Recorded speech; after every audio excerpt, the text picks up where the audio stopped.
Sibitali wa Kitui Referral Hospital ni wendeye kwisile vinda yumu kumana na namba nene ya wala ende kuvika sibitali ni sukumanda uiti undula ulasimedia awuka uta kukoma kitandani kimwe onogwe vosilikali ya kaundi ya Kitui ni yawetakana maundu neme kwa ila nundu ilovia siya kuyana ni menite kuvadhwa siya kumenikelia waki wa sibitali wa Amwaitu na siyana kana mother and child ofisa monene sibitali ni Dr. Benson Musioka ni wadhingelela kanake ni kiende kusiyanwa na choo oiseso ya kudhanda anja sibitali yendeye Onesmus Chalo ni watu mbanisi ya mauvu.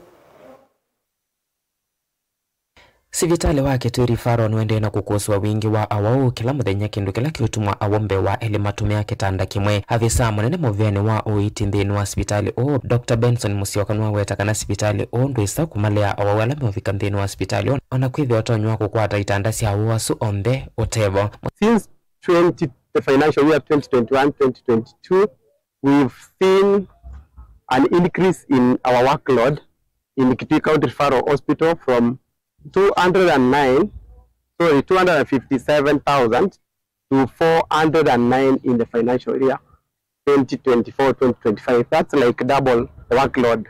By that I mean the people we used to see in this hospital has doubled between 2022 and 2025. Musioka nwa wetakana uthukumwa sibitali unu wathothete vanene namba nene yawo kuongeleka kila muthenya. Musioka nwa wetakana kuongeleka kwa awo kumanita sibitali kwithio kiita awo mako komana mako enuka kwisila kinandu kana kadi ya witi ya SHA ila wetakana ni wathothete namba nene yawo kuongeleka kila muthenya thini wa sibitali That could be attributed to two major reasons.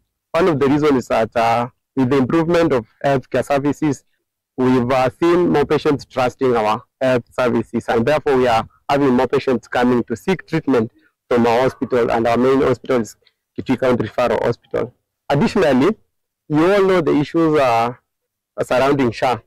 SHA is good for the patient, but then there are delays when it comes to reimbursing those claims. When the hospitals do their claims, we've seen delays in SHA reimbursements. That has also happened for the private hospitals as well as our government hospitals. So we have some private hospitals who are not accepting SHA, and as a result, our people have to come and seek healthcare from our public hospitals.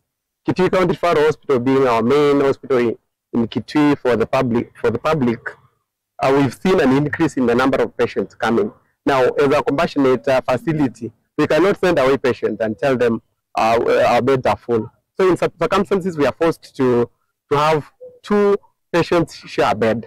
Musioka nwa wetakana muvya wa uiti no manthi osungio wa kwithia mitumiane ya kitanda ni wathala vala wetakana budget ni makwatie ya kuminukilia maternity yakio monthi ya Mother Child Block nthini wa sibitali no kana kuala namba nene yawo ile kuvika hospitalini vala wetakana maternity nza inotonywa kukwata itanda mpewa manere na miongo 5 na iwetakana maternity kethia tono kuala namba nene yawo ile kutumia ni itanda nthini wa sibitali But how are we going to then solve that issue?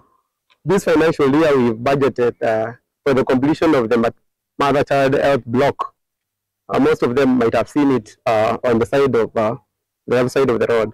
And that facility has a bed capacity of 276.